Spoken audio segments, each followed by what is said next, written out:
Bonjour, je suis Nicolas d'Another Day for Your Money. PLF 2026. On a critiqué le meublé avec son amortissement, le loueur en meublé, mais on revient à un amortissement aujourd'hui pour le PLF 2026. Donc franchement, on se demande vers quel sens, qu'est-ce qu'il faut comprendre du ou des gouvernements qui se sont succédés. Je vous propose l'avis, plus exactement le billet d'humeur d'Édouard Fourniot, qui est le président de Consulting Group.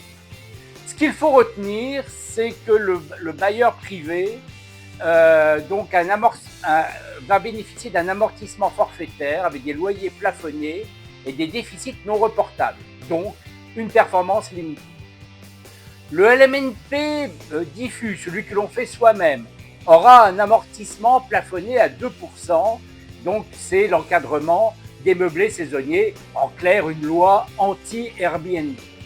Le géré, que nous connaissons et que nous recommandons à notre clientèle, c'est-à-dire les résidences étudiantes, les résidences seniors et les EHPAD. Elles sont confortées, stables et hors des restrictions.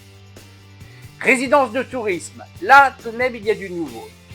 On reconnaît que l'on a affaire à des professionnels du secteur qui sont utiles au territoire et donc il semblerait qu'ils ne soient pas dans le viseur.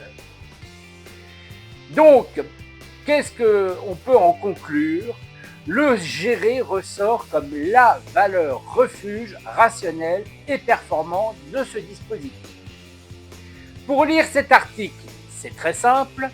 Autour de cette vidéo, pour ceux qui nous regardent sur YouTube, Facebook, LinkedIn ou X, vous avez un lien, vous cliquez sur le lien et vous renseignez votre adresse email.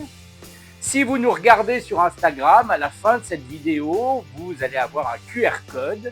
Vous flashez le QR code et pareil, vous renseignez votre adresse mail. Non seulement vous aurez accès à cet article sur le PLF 2026, mais vous aurez accès à tous les articles que nous avons publiés précédemment et vous serez prévenu par email, d'où l'intérêt de renseigner votre adresse mail. Vous serez donc prévenu de nos futurs articles publiés.